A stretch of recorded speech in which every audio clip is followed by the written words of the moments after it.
Hey, you guys, rainy season is over, and so is my exclusive relationship with black t shirts.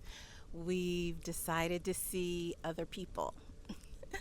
In this video, I'm going to talk a little bit about the challenges of living here in Thailand, just some of the challenges that you don't hear a lot about because let's face it, Thailand is just a wonderful place to live as a foreigner, and we can often look at it through rose colored glasses. But I'm just going to talk about a few things that probably don't get enough attention in these videos. And it's just something to keep in mind if you're thinking about moving to Thailand. The first thing that I want to emphasize is that my experience here in Thailand, Bangkok specifically, is as a retired person, and anything that you have to accomplish as a retired person is probably 100 times easier than if you are coming here and you still have to work. Anytime you come to a new country where you don't understand the language, you don't understand how anything is done, it takes a lot of time to figure out how things are done. I mean, I can't imagine having to figure out how to live here while still having to keep up at least 40 hours of work a week. It's a lot. So, if you're coming over here as a digital nomad, if you have a 9 to 5, if you're going to be working a set number of hours in a different time zone, just keep in mind, especially if you've never done that before, that in itself is going to create a whole bunch of challenges for you. And I'm sure there are a lot of videos out there on it, but I'm pretty much talking about the challenges faced by someone who really has nothing to do except hang out and figure it out. I will also say, as you guys know, I am coming at this from the perspective of a married person. And I know a lot of you are thinking about moving out here, are single, and you always ask questions about, well, what is it like for a single person? Well, I haven't been a single person in almost 30 years, so I don't really know what it's like for a single person. I have my built in support person, my built in best friend. Um, I know you guys ask a lot about how easy is it to make friends? Do I have any friends? This, that, and the other.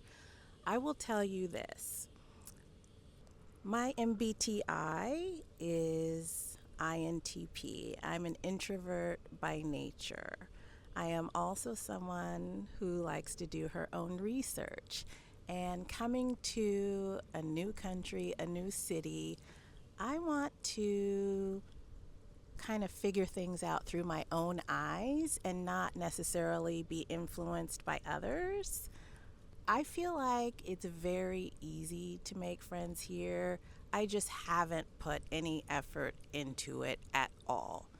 Like zero. I'm just not really ready to take on a relationship with another person. I know it sounds a little bit serious, but really, I'm just trying to figure out my relationship with myself. And I do enjoy my alone time. So when I'm out on my wanders, I kind of really enjoy just being able to go at my own pace, do what I want to do, figure things out on my own. I enjoy that. But there are so many options for meeting people. And here in Bangkok specifically, the Meetup app is really active. And I'm in a few women's groups on Facebook's Bangkok women's groups, and there are events all the time. So basically, if you put in the work and put yourself out there, it's it seems to be fairly easy to get connected with other like-minded people and find your people here in Bangkok. I'm just personally not ready to do that yet. I want to feel a little bit more just secure and just confident and just really at ease living in a country that's new to me, and there's so many things that are different for me. Now, saying all of that, I'm super lucky because I have Mark. We've been together for a long time. Obviously, if you're coming with a partner, your built in support system, it's going to be a lot easier than if you come alone. I mean, that goes without saying. The first thing I want you to remember when you move here is that you are leaving everything you know and you are coming into the unknown. So it's really important to be nice to yourself. The other day I was shopping in Lotus and I met a young man who was from Arizona, and he said that he had just gotten off the plane and he was in there shopping. He was overwhelmed. He was like, how do you even do it? He was looking for Q-tips and he couldn't find them. And so we were chit chatting a little bit. I wasn't even sure where they were because I was in the super duper Lotus, which is huge. And, I asked him if he had his Google Translate ready so that he could ask, and he hadn't downloaded that app yet. So I would say, at a minimum, when you're coming here, make sure you download Google Translate so you can ask questions when you need to, because you're going to need to ask questions and people don't speak English. So just be prepared for that and it'll make your life a lot easier. Thai people are super, super friendly. Even if they don't understand you, they'll try to understand you.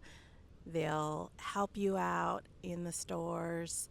But do yourself a favor and get that Google Translate or your favorite translator app because you're going to need it. One of the huge misconceptions about Thailand and Bangkok specifically is that it is inexpensive to live here. And what I will say is this: I feel like Thailand and Bangkok specifically gives you a great value for money when it comes to housing. It just can't be beat. I don't know what housing costs for rentals in your home country. I try not to compare um, because there is a whole range of prices here for housing. I mean, you can pay as little as 10,000 baht per month up to in excess of hundreds of thousands of baht per month. And this is in Bangkok for housing. So really, it just depends on your budget. And I do think you get great value for money. I do think eating, shopping, things like that, I do think some prices are comparable to Western countries. Bangkok is a world class capital city and it really has a lot to offer. And I do think that restaurants, shopping, I think things are priced appropriately. Again, there's the gamut. You can go to the street markets, you can eat street food. You can eat for as little as a couple of dollars. Is that going to be realistic for your entire time here? No, I don't think so. I think depending upon where you're from, you're going to want to eat in restaurants. You're going to want to buy groceries and cook your own food. Maybe you won't. But I just think this whole notion of being able to live here on a few dollars a day for your food, I just don't think it's realistic in the long run.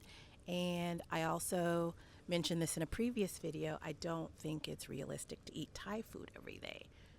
You might want a pizza. And when we order pizza from our favorite place, it costs us about $20 for a pizza, and that seems pretty reasonable. I would say we pay about 660 baht for a pizza, and it is delicious and worth every penny, but that is normal pricing here in Bangkok. Another thing not to underestimate here in Thailand are cultural differences between the Thai and your home culture or country. I think we think because Thai people are so kind and so helpful, and it's very easy to interact with Thai people who are quite sincere. There are still cultural differences to be aware of. I am still learning every day, and it will be a continual learning experience for me. But it is just something to keep in mind because I think sometimes we forget that we are in another country away from our home country, and behaviors that would be acceptable in our home country are simply frowned upon here. And also keeping in mind that the basic premise of respect from which ties operate, that really shapes a lot of the cultural norms here. The concept of Krangjai is explained pretty well in a video I watched recently. I'll link the video in the description. Palm in the video explains it really well. I love her channel. If you haven't watched her videos, you should, because you really could learn a lot about Thailand, Thai culture from the perspective of a local Thai. So, again, just learning the cultural norms. It's something we never think about in our everyday lives back in our home countries because we know how everything goes there. But the last thing, we want to do is come over here and make fools of ourselves because we don't understand the local culture and customs.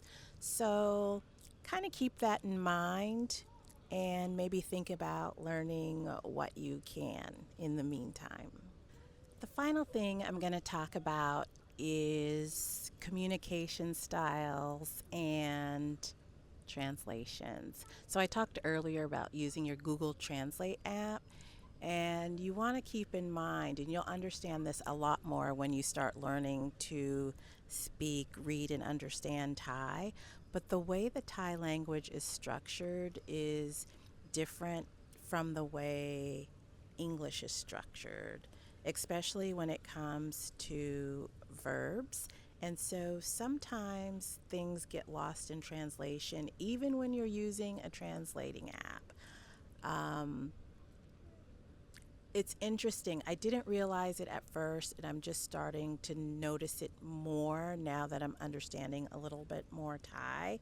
But it makes perfect sense, and I'm trying to think of an example for you guys, but it's just something to keep in mind. Even if you do the translation in your app both ways, based on simply the verb tense, the translation can still come out not as you intended. And so sometimes it takes a little more jockeying, a little more hand motions, a little more explaining to really convey what you're trying to convey. I think the main takeaway from this video is that pretty much everything you're going to do here is going to be a lot harder than you're used to. Just all of the things that you take for granted in your day to day lives, they're going to be a lot more challenging. But the flip side is you're in such a cool place, you'll just take it all in stride. Be nice to yourself, just enjoy the chaos and give yourself time because it will all come together. So let me know what you think about this video in the comments. And as always, thank you so much for watching, and I'll see you in the next one.